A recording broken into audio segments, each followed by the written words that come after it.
संयुक्त राष्ट्र का हेडक्वार्टर कहाँ पर है? वाशिंगटन डीसी में है, जेनेवा में है, न्यूयॉर्क सिटी में या फिर लंदन में है? तो कहाँ पर है भैया आपका? न्यूयॉर्क में, न्यूयॉर्क में। अब मुझे आप बताओ यूएन का नाम पहले क्या हुआ करता था? यूएन की पूर्ववर्ती संस्था कौन सी थी? यानी पहले क्या बना था? हम सबको पता होना चाहिए। फर्स्ट वर्ल्ड वॉर कब से कब तक हुआ? फर्स्ट वर्ल्ड वॉर आप कहेंगे भैया 1914 से 1918 तक हुआ था। इसके बाद में कि दुनिया में फिर से वर्ल्ड वॉर ना हो तो एक संस्था बनाई जिसका नाम था एलओएन। क्या नाम था? एलओएन अर्थात league of Nations. League of Nations की स्थापना किस ईयर में हुई थी? बताओ फटाफट से। लीग ऑफ नेशंस बना था आपका 10 जनवरी 1920। कब बना था? 10 जनवरी 1920। लेकिन क्या इसने सेकंड वर्ल्ड वॉर को होने से रोक दिया था? आप कहेंगे नहीं। फिर भी दुनिया दूसरे विश्व युद्ध में सेकंड वर्ल्ड वॉर में आपका शामिल हुई और वो सेकंड वर्ल्ड वॉर हुआ था 1939 से 45। सेकंड वर्ल्ड वॉर के बाद में बनाया गया था आपका क्या? United Nations. यूएन बोलो या यूनाइटेड नेशंस ऑर्गेनाइजेशन बोलो। किस दिन बना था यूएन बताओ? आप कहेंगे 24 अक्टूबर 1945 को बना भैया। और इसका हेडक्वार्टर कहाँ पर है? वो है आपका न्यूयॉर्क सिटी में। मेरा क्वेश्चन रहेगा यूएन के कितने ऑर्गन हैं? फटाफट से बताएं।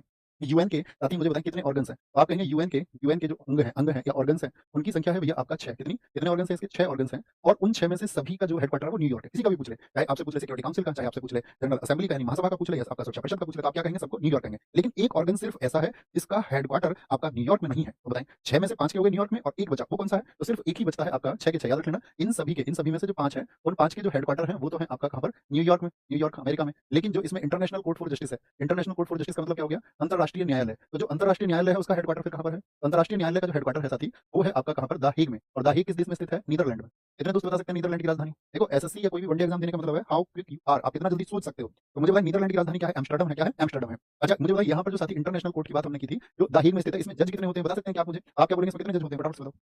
कितने लोग बता सकते हैं? इसमें टोटल जज कितने होते हैं? 15 जज होते हैं। बहुत बढ़िया। 15 में से कोरम होता है 9 जजेस का, यानी कि 9 जज कोरम के लिए चाहिए, गणपूर्ति के लिए चाहिए। ओके, गणपूर्ति के लिए चाहिए हमको। अब यहाँ पर पूछेंगे यूएन की, मैंने बताया यूएन की मुझे लैंग्वेज बताओ कौन-कौन सी? यूएन में कौन-कौन सी साथी भाषा चलती है? कौन-कौन सी लैंग्वेज चलती है? तो कार्यकारी मुख्य रूप से जो भाषा यहाँ पर स्थित है वो है इंग्लिश और फ्रेंच। कौन-कौन सी? इंग्लिश और फ्रेंच यहाँ पर चलती है। और अन्य जो साथी आपका 4 है, कौन सी 4 है? कार्स। जैसे कि कार्स में कौन-कौन सी आती है? एक तो आपका चीनी आ जाती है, चाइनीज लैंग्वेज आ गई, चाइनीज। चीन में कौन सी भाषा बोली जाती है? मंदारिन, ठीक है? चीनी हो गई आपका, अरबी हो गई, रशियन हो गई, रशियन और आपका स्पेनिश हो गई। कौन सी? स्पेनिश। ये 4 यहाँ पर बोली जाती है यूएन की भाषाएं। यूएन की भाषाएं। मुझे बताओ यूएन के चार्टर में कितने चैप्टर हैं? जो यूएन का चार्टर है, यूएन साथी आपका जो चार्टर है उसमें कितने चैप्टर हैं? तो क्या बोलोगे? यूएन के चार्टर में जो चैप्टर है वो है 19 और टोटल आर्टिकल है इसमें 111 111। अगर मैं आपसे पूछूं यूएन में साथी जो आपका सुरक्षा परिषद है, जो सिक्योरिटी काउंसिल है, सुरक्षा परिषद यानी कि आपका जो सिक्योरिटी काउंसिल है, सुरक्षा परिषद, इसमें कितने देश होते हैं? सुरक्षा परिषद में कितने देश होते हैं बताइए? सुरक्षा परिषद में टोटल कितने देश होते हैं सिक्योरिटी काउंसिल में? तो आपको पता होना चाहिए यूएन में जो सिक्योरिटी काउंसिल है, सिक्योरिटी काउंसिल का मतलब होता है इसको दुनिया को पुलिसमैन बोलते हैं, पुलिसमैन ऑफ द वर्ल्ड। इसमें जो टोटल मेंबर होते हैं वो होते हैं 15। कितने होते हैं? इसमें 15 सदस्य होते हैं। उन 15 सदस्यों में से साथी आपका 10 तो होते हैं कैसे? 10 तो होते हैं आपका टेम्पररी, टेम्पररी होते हैं यानी कि अस्थायी होते हैं, अस्थायी होते हैं। और 5 क्या होते हैं? 5 होते हैं आपका 5 स्थायी होते हैं। स्थायी का मतलब परमानेंट होते हैं। अब 5 स्थायी कौन-कौन से हैं बता सकते हैं क्या? तो लिखिए जिनको नहीं पता है। तो 5 स्थायी हैं एबीसीएफआर, एबीसीएफआर अमेरिका, ब्रिटेन, चाइना, फ्रांस और आपका कौन-सा? अमेरिका, ब्रिटेन, चाइना, फ्रांस और रूस है। ठीक है? तो कौन-कौन से हैं? अमेरिका लिख सकते हैं आप इसको, अमेरिका यानी कि यूएसए लिख लीजिए आप, यूएसए, ठीक है? अमेरिका, ब्रिटेन, आपका चाइना, फ्रांस और रूस।